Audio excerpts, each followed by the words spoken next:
Are you digging up the dirt on your dead? Want to find out how? Hear the latest on new family history sources and websites with interesting and fun guests and experts. Find out what other people have been learning about their ancestors. From kings to thieves, inventors to farmers, nothing that's been discovered should surprise us anymore, but it always does. Find out what we mean. Great family history stories and information are on the way now with Extreme Genes, Family History Radio, and extremegenes.com. Grandpa stole his first buggy in 1892. I met your grandma pig slopping in 46. Oh, every Christmas we'd visit my Uncle Fred in prison.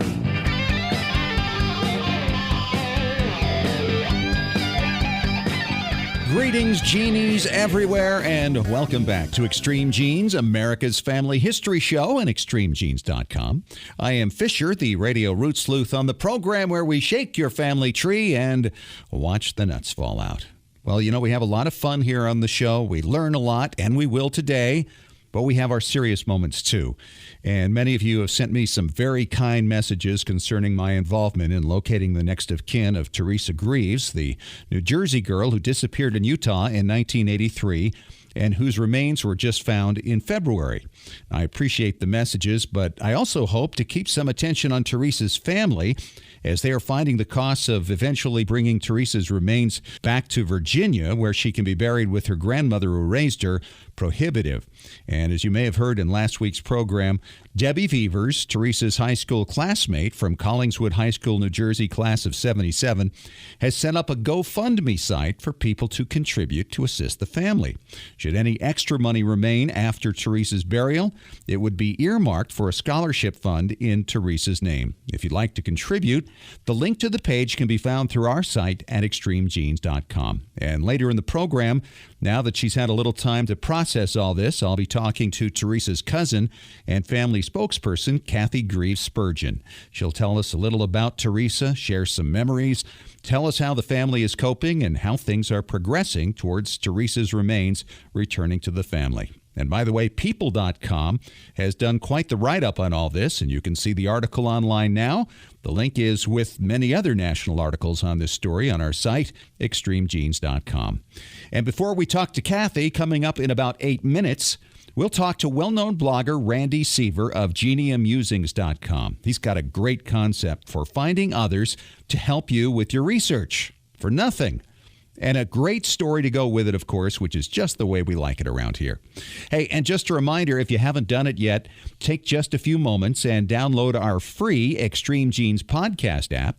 It's the best way to catch up on past shows from the past 2 years. It's available for both Android and iPhone in your phone store. One quick download, and you can listen to us when and where you want.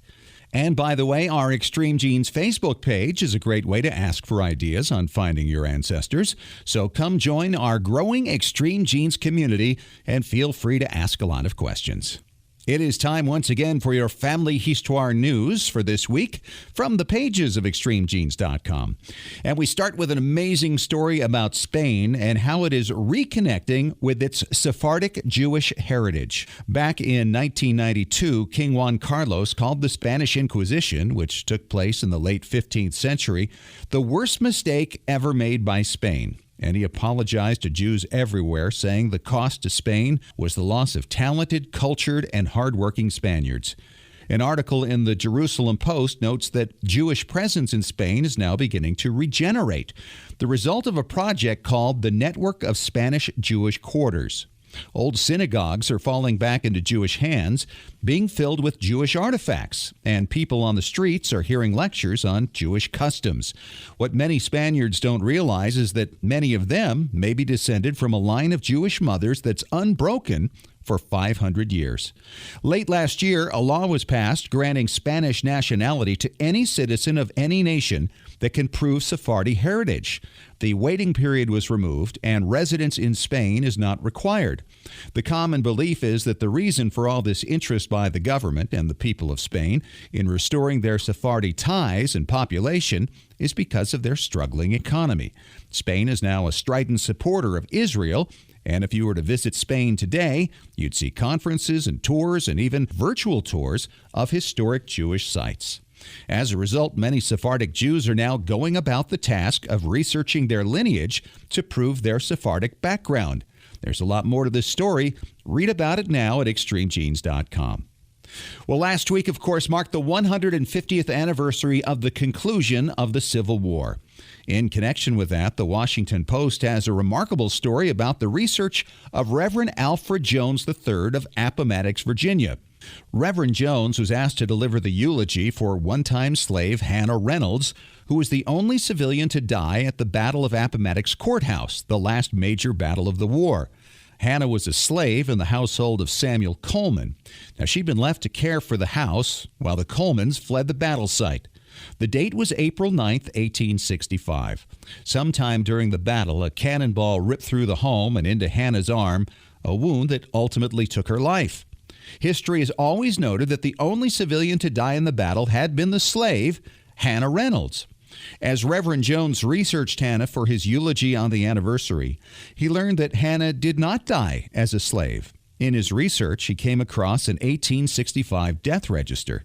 The record, maintained on microfilm at Jones Memorial Library in Lynchburg, was filled out by the slave owner, Samuel Coleman. As it turns out, she lived for 3 days after the battle and 3 days after the surrender of Robert E. Lee, April 12th. Her life was possibly extended by the aid of a Union chaplain and surgeon. Hannah died as a free woman, as noted in the death record, where Samuel Coleman himself wrote that his relationship to her was former owner. To quote Reverend Jones, "I thought that was so powerful. It shows the owner was able to recognize the significance of this death. Even in this evil institution, there were relationships that were forged, histories that were intertwined." Reverend Jones continued his research and will be continuing it, but before he delivered Hannah's eulogy last week, he was able to locate descendants of Hannah's stepchildren through her husband Abram. She and Abram didn't have children of their own, as well as descendants of the slave owner Samuel Coleman. Descendants of both families were present at the ceremony, which included artifacts from Samuel's home, and one of them is believed to be a chair that had once belonged to Hannah Reynolds. And that's your Family Histoire news for this week. Read more about these and other stories on our website, extremegenes.com. All right, coming up next, we'll talk with blogger Randy Seaver of Geneamusings.com, who has a unique idea for how you can get free help on some of your most difficult research problems. Then later, Kathy Greaves Spurgeon, cousin of Theresa Greaves. It's all ahead on Extreme Genes and extremegenes.com, America's Family History Show.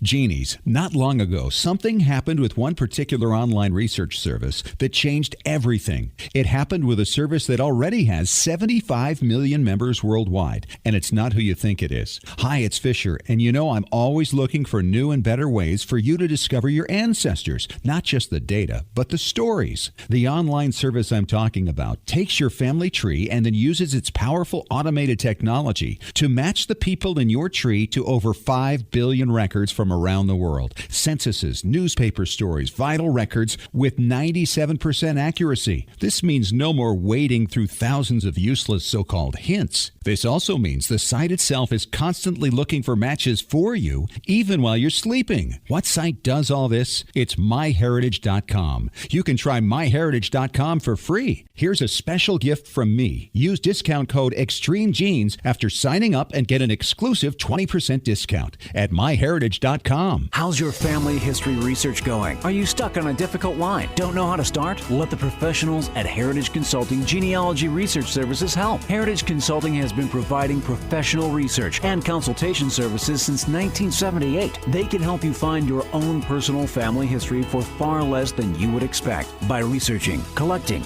analyzing, and interpreting the numerous historical documents your ancestors left in their lifetimes. They'll then provide you with a professionally written report in book or electronic form that you and your family can enjoy for literally generations. Knowledge of your ancestors forges stronger ties within your family and helps children better appreciate who they are within the context of your family history. Call Heritage Consulting Genealogy Research Services right now. The call is free. Dial 1-877-537-2000. That's 1-877-537-2000. You'll speak directly to an expert genealogist. Find out more at heritageconsulting.com.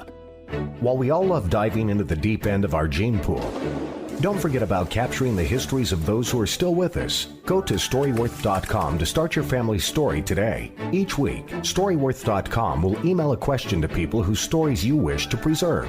Questions like, tell us about the day you got engaged, or what do you remember about your grandmother? All they have to do is reply with a story, either by email or by telephone. That story is then forwarded to the family and securely stored in a private online storybook. It doesn't get any simpler. You can enroll up to 6 storytellers for, get this, just $49 a year. You'll get a free 1-month trial, and for a limited time, Extreme Genes listeners get an additional 10% discount at Storyworth.com/ExtremeGenes. That's Storyworth.com/ExtremeGenes. Is your family story worth 13 cents a day? Sign up now at Storyworth.com/ExtremeGenes. Simple, secure, effective. Your story is worth telling.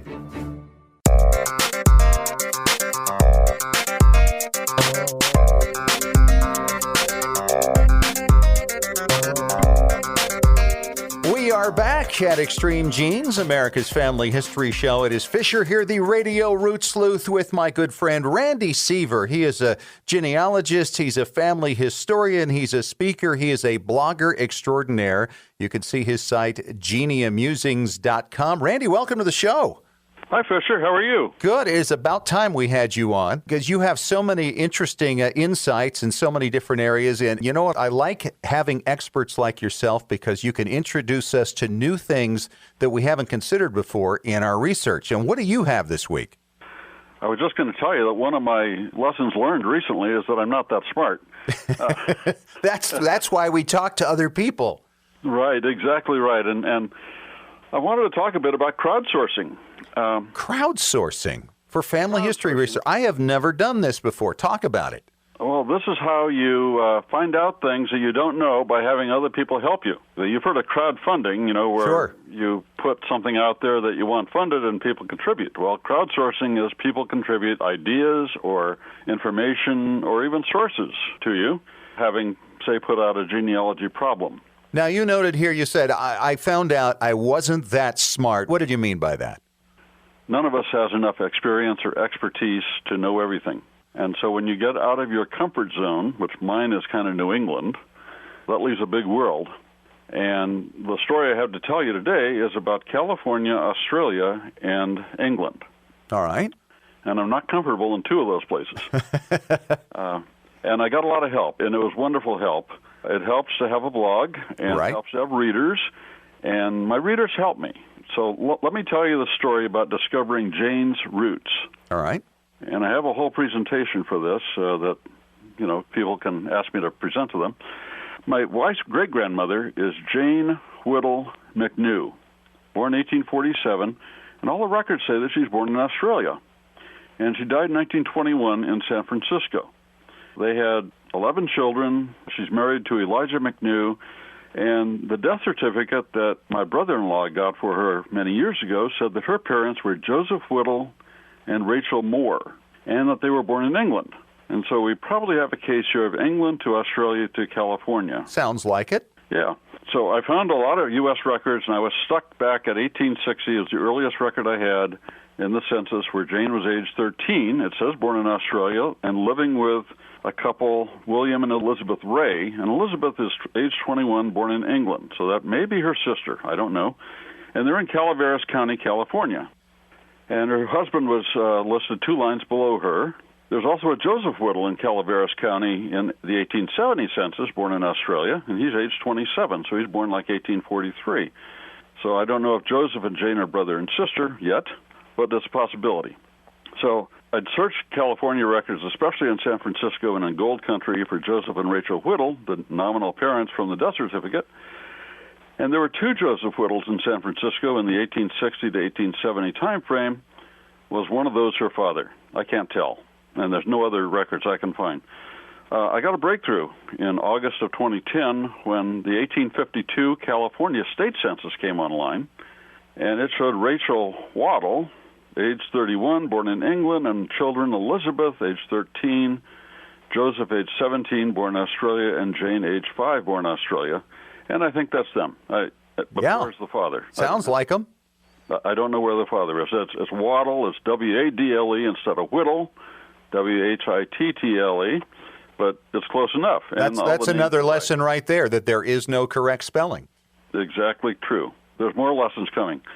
So I wrote a blog post about this find, since I had nothing better to write about that day, and asked my readers for suggestions. And immediately a fellow named Rod Van Kooten down in Australia suggested using the New South Wales Birth Record Index that was online in Australia.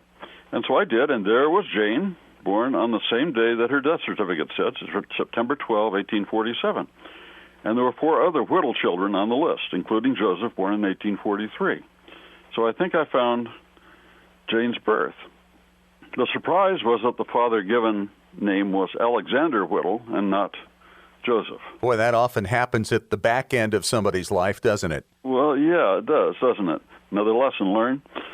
So I wrote about that the next day, and Rod said, well, you know, if you look at the Trove website in Australia of historical Australian newspapers, you might see something. And sure enough, there were articles about Alexander and Rachel and their pub on Sussex Street in Sydney, Australia. Wow. Yeah, cool. And Trove is a wonderful resource. Trove is just a wonderful resource for early Australia newspapers, I think up to the present, too.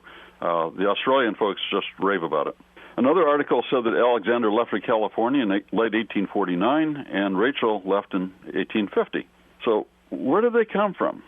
So I posted a question like that, and another reader suggested, well, look at the passenger list records from England to Australia. They just come online at Family Search. I love it. And voila, there they were. Alexander and Rachel and their daughter Elizabeth were on the ship called the Brothers and arrived in Australia in 1840 after 6 months at sea. Absolutely unbelievable. And the records gave the place of birth and their parents' names. So Alexander's parents' names were Alexander and Margaret Whittle, and they were living in Bolton-le-Moor in Lancashire. And Rachel's parents were given as Robert Morley and Jane Haslam, and they were also in Bolton-le-Moor. So Rachel's last name was Morley, and not Moore as it was in the death certificate. So the death certificate had 2 things wrong, Alexander's name and Rachel's last name. So I worked my way back and found a number of English records, and then when I went to Salt Lake a month later, I tracked down the marriage record of Alexander and Rachel and the birth record of Elizabeth and Rachel Morley's baptism record in 1821 with only the mother, Jane, listed. And it turned out that the purported father, Robert Morley, had died in 1815. So Rachel was illegitimate. And the English records gave me several more ancestral families in the Whittle and Haslam lines to go follow, and I did. But what happened to Alexander and Rachel in California? Because they got on the boat. Right. And did they show up? If they didn't, how did the 3 children get there? So after I asked the question on my blog, 2 readers, and one was in Sweden and the other one was in Ontario, had resources that I didn't have in newspapers. And so they found articles that noted that Alexander Whittle committed suicide in Calaveras County in Gold Country, California, in 1853, and the cause being a drunk and having an absconding wife. Oh, boy. So isn't that cool? Wow, yeah, just to find that information, though, is just outstanding. Unbelievable, yeah. And one of the newspapers was a New York newspaper. Really? Yes. Wow. It was a California newspaper, but one was a New York newspaper. Well, and I would imagine the New York paper picked it up from somebody else, maybe that very paper that you found in California. Yes, they did. I'm sure they did, yeah. And then I found newspaper articles for Rachel also, one where she married in San Francisco a Thomas Spencer in 1854, and then another one in like 1859 where she's accused of being a madam at a ill repute. So those findings were pretty depressing for my wife, but they were pretty interesting to me as a genealogist. Telling my wife and her brother that didn't go over very well. Yeah. I'm just the reporter here. Right. It's not my ancestry. I understand. So It turns out the three surviving children, Elizabeth, Joseph, and Jane, all married and raised large families and seemed to be successful in life up in Gold Country and in San Francisco, even though they had these hardships in their childhood. This kind of lays to rest the sins of the father are on the children for 5 generations, because they all succeeded, and their kids have succeeded. And Isn't my that wife, great? obviously, is 4 generations after. The last part of this, jump ahead to RootsTech this past February, and I met a number of Australia-based bloggers, and I think you probably did too. Yes. And one of them is a lady named Sharon White, and she lives near Sydney. I told her the story, and she was just mesmerized by it. And I told her Sussex Street in Sydney, Australia, was where the pub was. And she said, my husband works down near Sussex Street in Sydney, and I'll see what I can find out about the pub, and maybe we can locate where it was. And so this is crowdfunding, Yes. And so she went down there, took a lot of photos with her husband. They studied the pub license records and maps, which still exist from the 1840s. And she thinks she knows where the pub was, but the area has been really modernized. It's in the tourist and business area of Sydney, downtown. So she's nailed down pretty close to where it was. I need to go back and walk that street. So long story short, crowdsourcing using my genealogy blog works for me because some readers have more expertise and experience than I do, or they have access to more resources than I do. And in this case, the help from my friends cracked this case in less than 3 weeks after 10 or 15 years of searching for answers. People like to help. Yes, that's right. And on my blog, I offer a lot to readers. You never know when it's going to strike someone's fancy. People like to help. It's a great blog. It's Geneamusings.com. Now, Randy, if we don't have our own blog, what do we do to get crowdsourcing? What might you suggest? Well, I would suggest there are message boards that you can, that was crowdsourcing 20 years ago, was a message board Sure. on RootsWeb, wasn't it? Yeah, and many of them are still there. All the RootsWeb are still there, and the genealogy.com boards are still there. You just can't add a new post.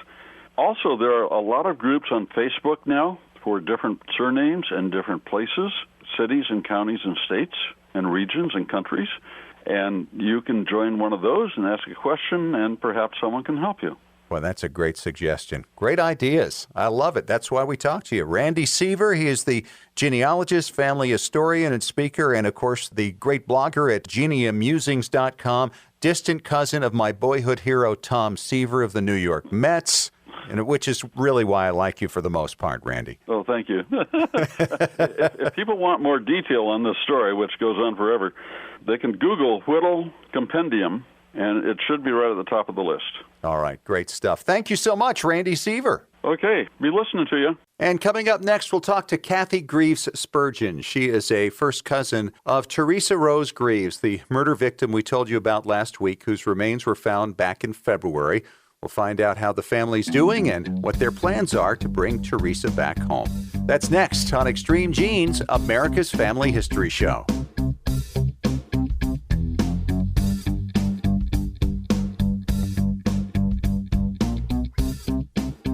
Scientific studies have proven that youth who know even a little bit about their family history perform better academically and have a greater sense of personal confidence and stability. Genealogy is its own incredible superpower that arms our children with super strength. But how do you get your child or grandchild interested in studying their family history? That kind of stuff is just for grandmas, right? Not anymore. ZapTheGrandmaGap.com leaps the generation gap in a single bound. Author Janet Hovorka provides you with useful and timely advice on helping the young people in your life become engaged in their own family history. Janet has an entire collection of books to inspire the young and the young at heart in fun, interactive ways. She also offers creative tips and advice on her blog and in her free weekly newsletter.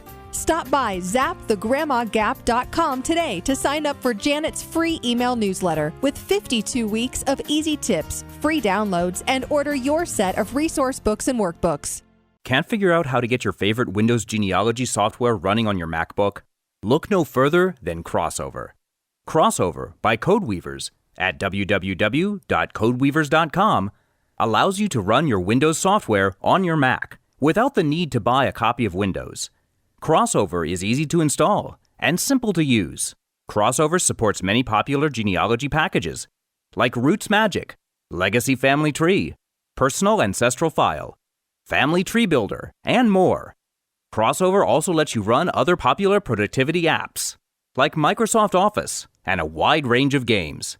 So if you're looking for an easy, affordable solution to your Windows compatibility needs, visit www.codeweavers.com today to download your free trial of Crossover.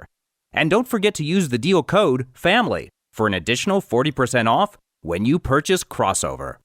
Hello, Extreme Genes listeners. I'm Larry Gelwicks, the getaway guru and host of the Travel Show radio broadcast with the hottest travel deals on the planet. And now you can travel more and pay less by joining me on our Travel Show podcast. Cruises, tours, resort hotels, airline tickets, stay close to home, or travel the world. I'll show you how to travel more and pay less. Go online to ColumbusVacations.com. That's ColumbusVacations.com. Click on radio and then click on podcast. It's really that simple. ColumbusVacations.com, radio and podcast for the hottest travel deals on the planet.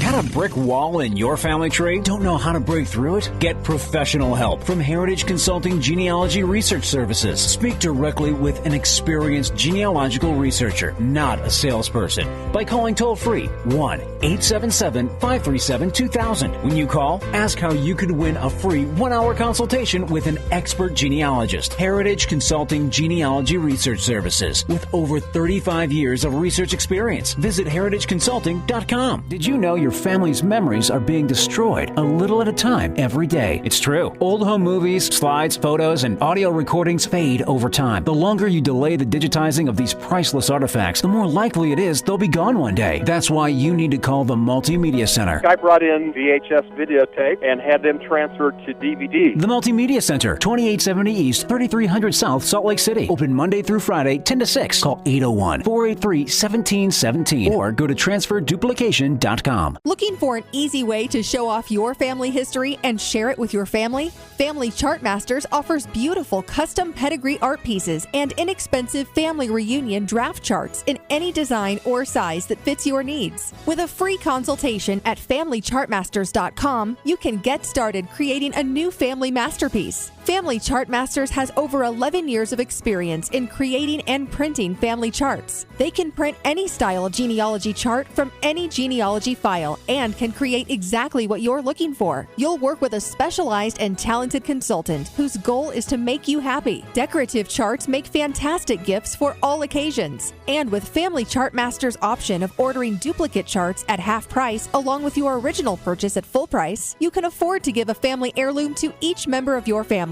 Contact Family Chartmasters today at FamilyChartmasters.com for your free consultation. Family Chartmasters will give the greatest care to your family history.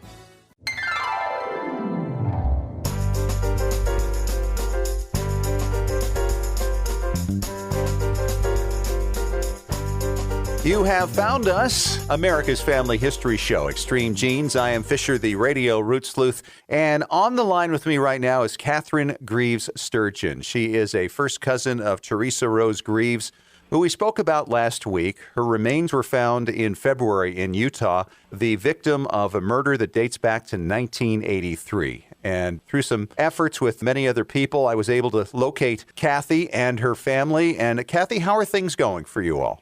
It's going. We're hanging in there. We're just taking everything day by day and, just waiting to see what the authorities have to say.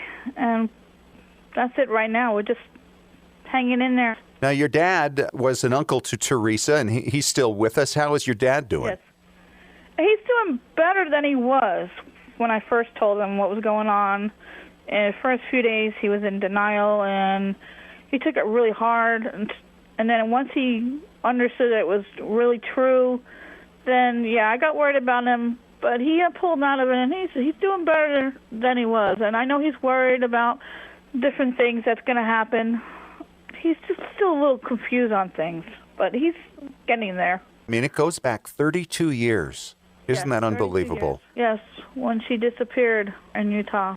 Well, I've got to tell you that when I heard from your sister-in-law and then I heard from you after almost 3 weeks, it was very emotional for me just to make that connection and to be able to tell you what had taken place. It was a shocker hearing what we heard, and we're glad now that even though it's been 32 years, her remains have been found, and hopefully we have some real solid answers, and then she could really be laid to rest where she needs to be. That's right. And that's going to be sometime in the next few months, as I understand it, right? Yes, possibly, yes. Few weeks, few months. We're not totally sure. They're investigating everything, so it's going to take a while for their investigation to really be thoroughly done. Now, for people who aren't totally familiar with the story, Theresa was born in New Jersey in 1959, yes. And then sometime after high school, she moved to Utah with a friend, a roommate, because she was interested in Donny Osmond.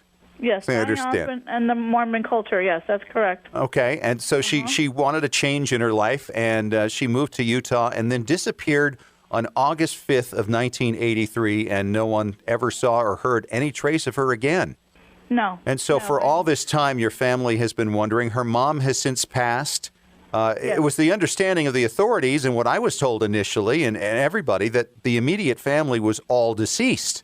So when I began the search, it was to find first cousins or the closest of kin that may be out there.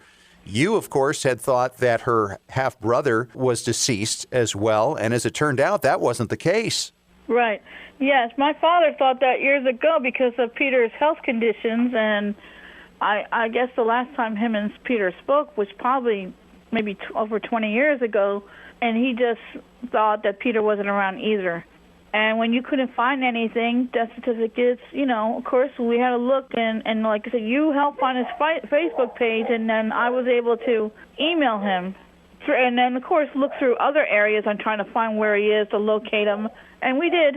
So, yes, he is alive, but, yes, his mother did pass away, and my grandmother did pass away, too. So that immediate family that was on the missing person report, they were deceased. They're all gone.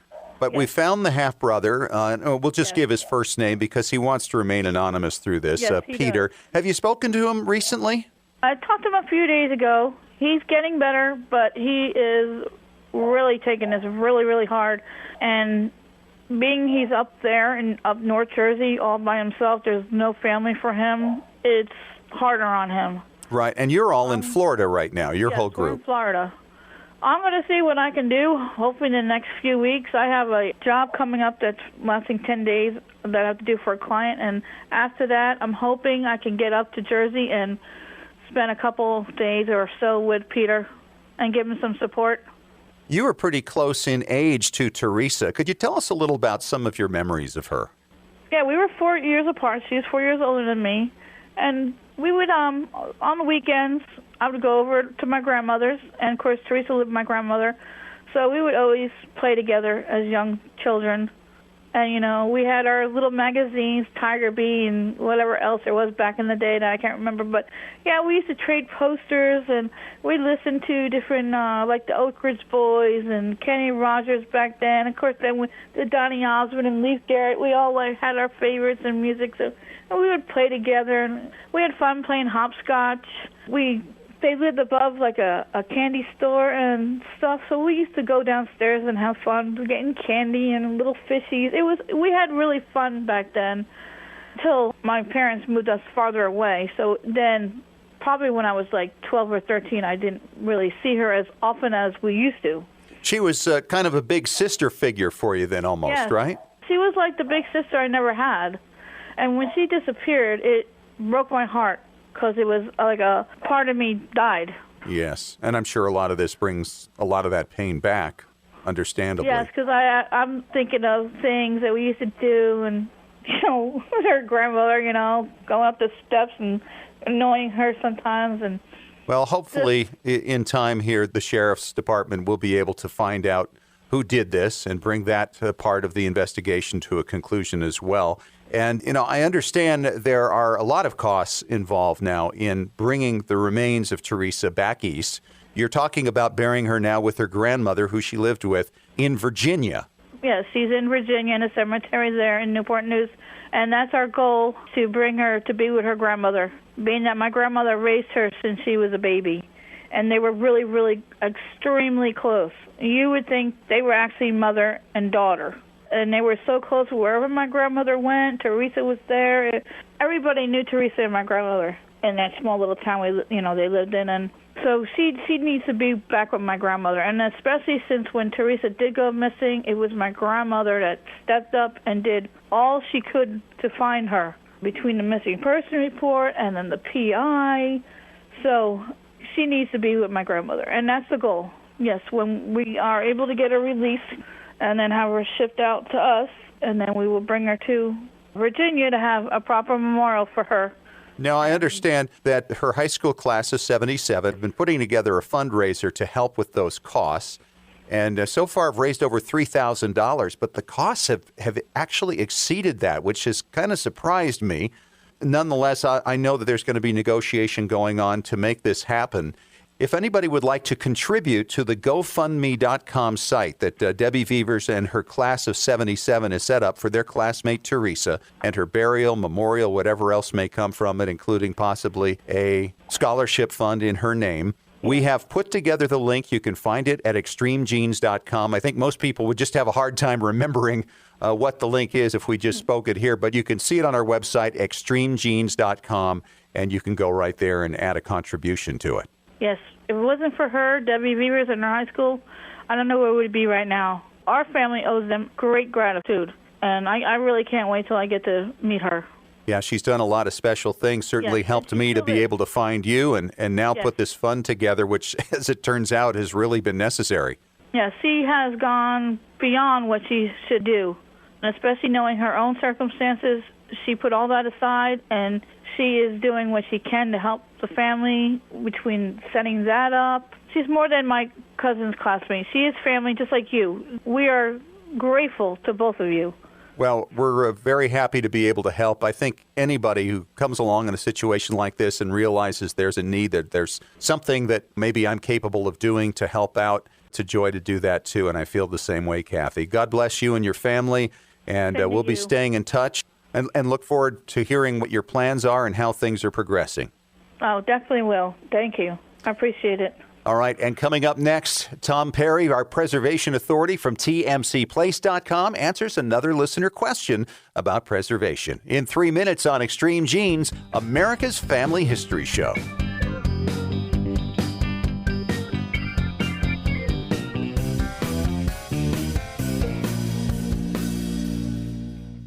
Hi, Genies, it's Fisher, and I've been telling you about MyHeritage.com's amazing new technology that searches your family tree day and night for you, finding matches even while you sleep in documents and other people's trees.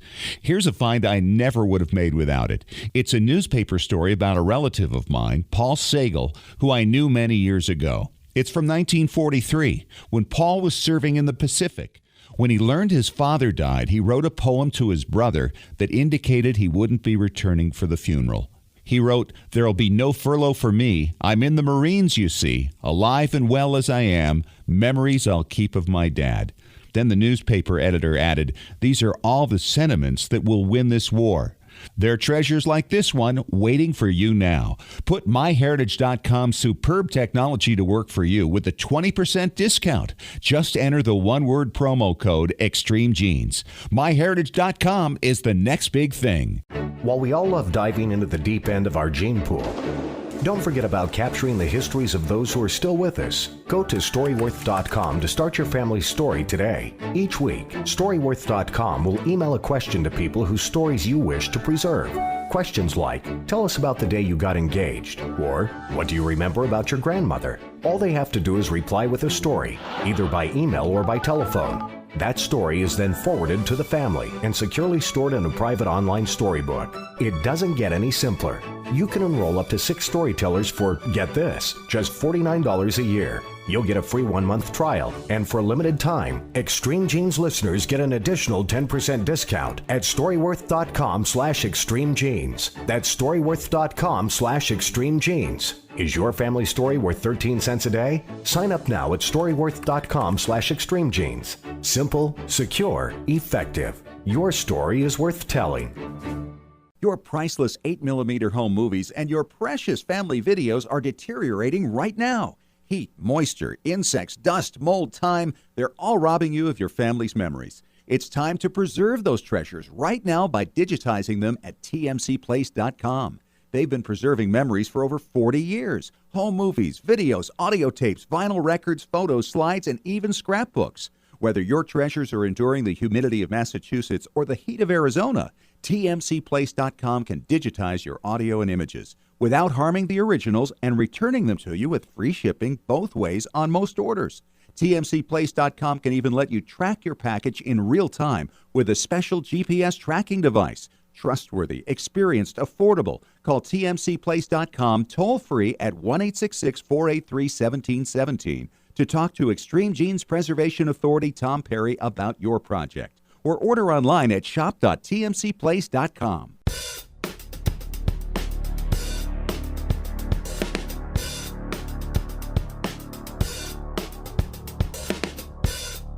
And welcome back to Extreme Genes, America's family history show. Fisher here, the radio root sleuth with Tom Perry from TMCPlace.com. And Tom, you're going to keep it simple, stupid today, right? The KISS theory. Exactly. At least stupid, hopefully simple, too. Because you get us in a lot of trouble when you get too technical. And we got an email from Susanna Parsons in Stuart, Florida. She's asking about the copy of her old video that she made to her computer, and she's got an issue with matching up the audio and video. We kind of touched on this a couple of weeks ago. What does she do about this? Okay, first off, let me kind of go back a little bit and keep somebody else from doing the same problem. What happens is computers are not designed to transfer an analog signal to a digital signal. They're made to read digital information. Now, this is like the old TV stations, right? Why we needed to replace our old televisions? Exactly. Yeah, you try and pick up an analog signal on a digital set, it's not going to work. So there's some computers that are really fast, that are good multimedia machines that can do this, but most people aren't going to go and spend an extra $1,000 just to get a real high-end AV computer, so to speak. And then you can go off to different places and buy these little components that are a translator from analog to digital. But most of them, as I've told people before, you get what you pay for. The equipment that we use and the other people out there that do transfers professionally, they have what we call hardware. It's a hardware device that turns your analog VHS tape into a digital signal to burn onto a DVD, and it does it in real time, so you don't have that lag. When you're doing it with a computer can process audio a lot quicker than it can a video signal because the video signal is so fat, so to speak. Right, much larger. Oh, yeah, absolutely. So what happens is the lip sync gets off when you actually get to your final product and you're going, hey, what happened here? Adobe makes some software, some Premiere software you can go into. I believe Final Cut Pro does it as well. You can go in and adjust. It's very, very time-consuming because if it hasn't done it consistently slow, like say it's a tenth of a second all the way through, then you can just shift it.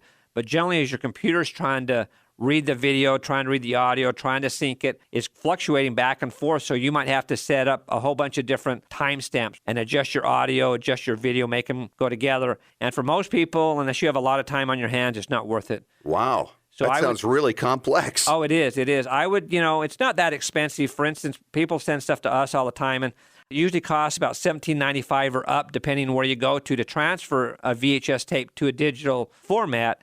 So I recommend instead of buying some expensive equipment, unless you have, tons of tapes, find out who the local person in your area is, see if they're hardware-based, and they can transfer your tape to a DVD, because then once it's on a digital format, like we talked about a few weeks ago, with Cinematize and other programs, you can go in and edit it. So that's the best way to do it. The best way to not have that problem is to do it right in the first place. Okay. So now that she's got the problem, what does she do? She's got to go into Premiere or Final Cut Pro or one of those programs and actually adjust it. You're going to have to slide your audio and your video. You're going to have to set up little edits so you can stretch your audio or reduce the size of your audio.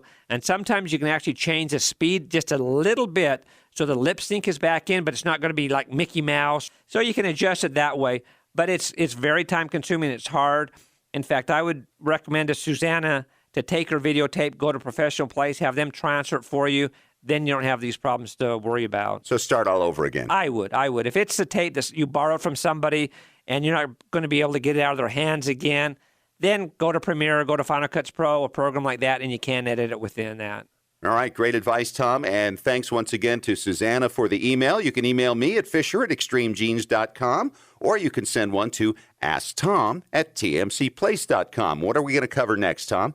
In the next segment, I'd like to talk about storage of tapes and compatibility of tapes. All right, so how we transfer from one to another, how we can watch them, right? Exactly. All right, coming up in 3 minutes on Extreme Genes, America's Family History Show.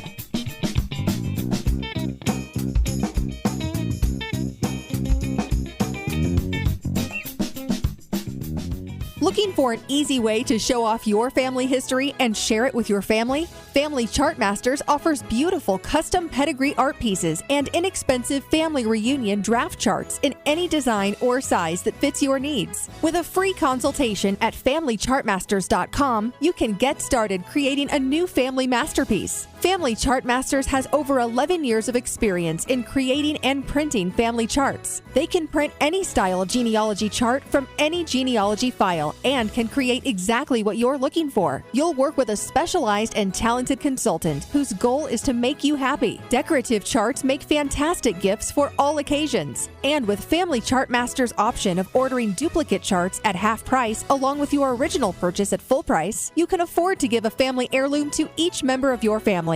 Contact Family Chartmasters today at FamilyChartmasters.com for your free consultation. Family Chartmasters will give the greatest care to your family history. When was the last time you heard your grandmother's voice or saw your family enjoying life back in the 1950s or 60s? If the reason is you haven't known what to do with your old recordings, videos, and films, here's your answer. The Multimedia Center in Salt Lake City. We brought in a video project to the Multimedia Center, and overnight they duplicated it to DVD so we could meet our deadline. The Multimedia Center, 2870 East, 3300 South, Salt Lake City. Open Monday through Friday, 10 to 6. Call 801-483-1717 or go to transferduplication.com. Hello, Extreme Genes listeners. I'm Larry Gelwix, the getaway guru and host of the Travel Show radio broadcast with the hottest travel deals on the planet. And now you can travel more and pay less by joining me on our Travel Show podcast. Cruises, tours, resort hotels, airline tickets, stay close to home, or travel the world. I'll show you how to travel more and pay less. Go online to ColumbusVacations.com. That's ColumbusVacations.com. Click on radio and then click on podcast. It's really that simple. ColumbusVacations.com, radio and podcast for the hottest travel deals on the planet. Can't figure out how to get your favorite Windows genealogy software running on your MacBook? Look no further than Crossover. Crossover by Codeweavers at www.codeweavers.com allows you to run your Windows software on your Mac without the need to buy a copy of Windows. Crossover is easy to install and simple to use. Crossover supports many popular genealogy packages like Roots Magic, Legacy Family Tree, Personal Ancestral File, Family Tree Builder, and more. Crossover also lets you run other popular productivity apps like Microsoft Office and a wide range of games. So if you're looking for an easy, affordable solution to your Windows compatibility needs, visit www.codeweavers.com today to download your free trial of Crossover. And don't forget to use the deal code FAMILY for an additional 40% off when you purchase Crossover. Scientific studies have proven that youth who know even a little bit about their family history perform better academically and have a greater sense of personal confidence and stability. Genealogy is its own incredible superpower that arms our children with super strength. But how do you get your child or grandchild interested in studying their family history? That kind of stuff is just for grandmas, right? Not anymore. ZapTheGrandmaGap.com leaps the generation gap in a single bound. Author Janet Havorka provides you with useful and timely advice on helping the young people in your life become engaged in their own family history. Janet has an entire collection of books to inspire the young and the young at heart in fun, interactive ways. She also offers creative tips and advice on her blog and in her free weekly newsletter. Stop by ZapTheGrandmaGap.com today to sign up for Janet's free email newsletter with 52 weeks of easy tips, free downloads, and order your set of resource books and workbooks.